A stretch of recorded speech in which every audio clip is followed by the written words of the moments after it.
বৰপেটাৰ বাঘবৰৰ কনৰা সত্ৰত চুৰিকাণ্ড চোৰৰ সহজ টাৰ্গেট হৈ পৰিছে অসমীয়া জাতিৰ ঐতিহ্য বহনকাৰী সত্ৰসমূহ।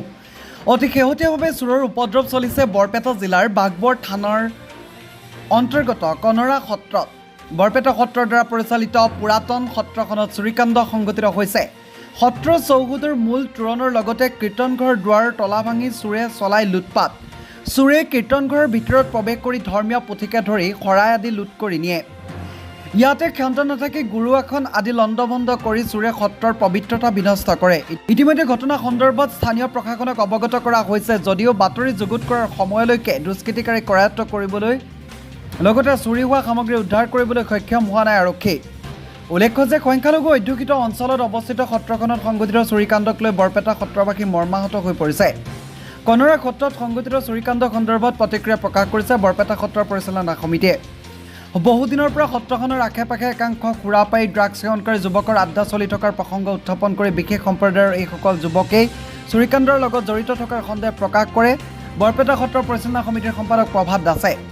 ঘটনাৰ লগত জড়িতসকলক কৰায়ত্ব কৰাৰ লগতে চুৰি হোৱা সামগ্ৰীসমূহ অতি শীঘ্ৰে উদ্ধাৰৰ ব্যৱস্থা কৰিবলৈ আৰক্ষী প্ৰশাসনক দাবী জনায় সম্পাদকগৰাকীয়ে। ঘটনাৰ সন্দৰ্ভত প্ৰতিক্ৰিয়া প্ৰকাশ কৰি বৰপেটা সত্ৰৰ ডেকা সত্ৰীয়া গৌতম পাঠকে কয় যে সত্ৰত চুৰি অথবা লুটপাট হোৱা মানে শংকৰদেৱ মাধৱদেৱৰ গুৰু দুজনাৰ লগতে আটা পুৰুষসকলৰ ওপৰত অত্যাচাৰ হোৱাটোকে বুজায়। কনৰা সত্ৰত দুষ্কৃতিকাৰীসকলৰ দ্বাৰা সংঘটিত ঘটনাক অসমীয়া জাতিৰ ওপৰত হোৱা চক্ৰান্তমূলক আক্ৰমণ বুলি অভিহিত কৰে ডেকা সত্ৰীয়াগৰাকীয়ে। কালি 1 আগষ্টৰ দিনা ৰাতি আমাৰ কনৰা সত্ৰ যাক নেকি কনৰা সত্ৰখন আমাৰ বৰপেটা সত্ৰৰ দ্বাৰা পৰিচালিত কৰা হৈছিল। তাত আমাৰ একজন চাকি বন্তি জ্বলোৱাৰ কাৰণে একজন ভকত আছে, ভকতজন ওচৰতে থাকে। তেওঁ আজি ৰাতিপুৱাই মোক ফোন কৰি ক'লে মানে সত্ৰত চুৰ হৈছিল, যাক নেকি তালা মেইন গেটৰ তালাও ভাঙিছে আৰু মেইন লোৱাৰ গেটৰ তালাও ভাঙিছে।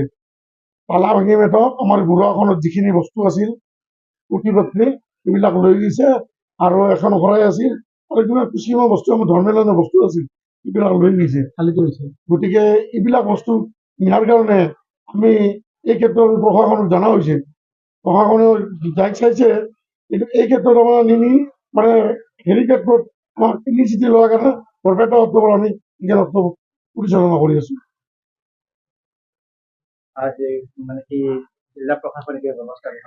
এই ক্ষেত্ৰত জিলা প্ৰশাসনৰ যোগাযোগ কৰিছিলো, তেওঁলোকে গৈছে স্পটত চাইছে, কিন্তু শুনামতে তাত বোলে আমাৰ ভকতজনে কৈছে যোনজন ছাতি জ্বলাই তাতে বেছি আড্ডা হৈছে মুছলমান মানে মানুহবিলাকৰ ল'ৰা ছোৱালীবিলাকে মদ ভাং বিড়ি চিগাৰেট যাক নেকি মানে শুনামতে ড্ৰাগছ তাতে ব্যৱহাৰ হয়।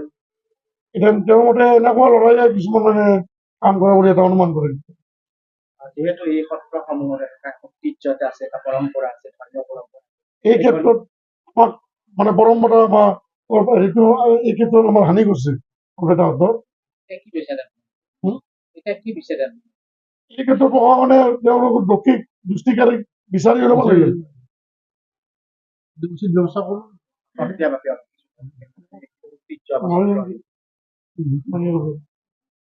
মই ক'বলৈ হ'লে মই আজি শুনা পাইছো কথাটো।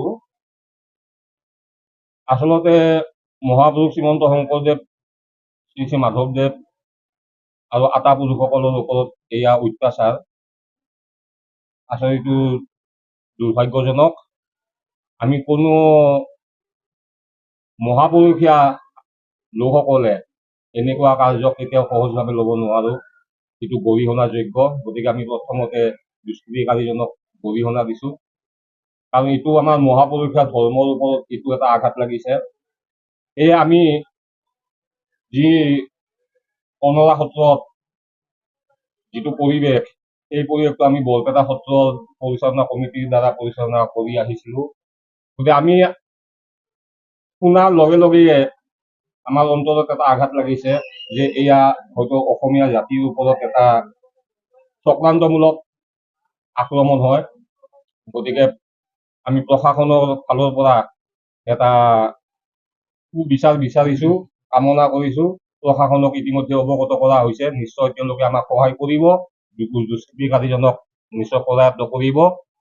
আৰু এইটো আজিৰ কথা নহয়, বহু বছৰ পূৰ্বৰ পৰা এনেকুৱা সত্ৰবিলাকক এটা আক্ৰমণ চলাই আহিছে, চুৰ কাৰ্য চলাই অহা হৈছে। গতিকে আমি প্ৰশাসনৰ ফালৰ পৰা আমি ইয়াতে এই কাৰ্যত আমি বৰপেটা সত্ৰৰ তৰফৰ পৰা নিশ্চয় এটা শুভ বাৰ্তা, শুভ এটা কথা আমি লাভ কৰিব পাৰিম বুলি আমি কামনা কৰিছোঁ।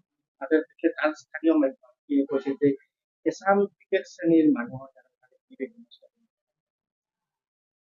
তো আমি কায়ে কৰিছে কায়ে নকৰিছে আমি ধৰিব পৰা নাইতো, ধৰিব পাৰিলেতো কথাই নাছিল। গতিকে আমি অনুমান কৰিব পাৰো যে এইটো কোনো হয়তো নিচাসক্ত যুৱকৰ দ্বাৰা এইটো হ'ব পাৰে।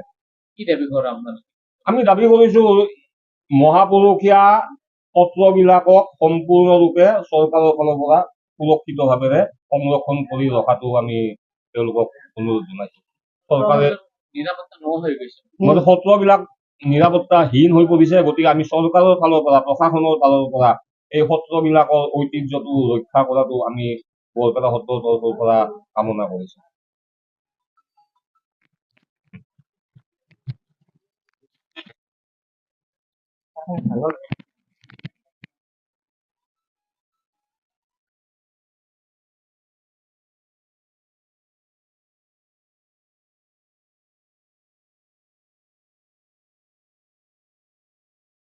অমৃত প্ৰবাহ অসমীয়া সাপ্তাহিক কাকতৰ ডিজিটেল সংস্কৰণ অমৃত নিউজ, সত্যৰ সন্ধানত অমৃত নিউজ।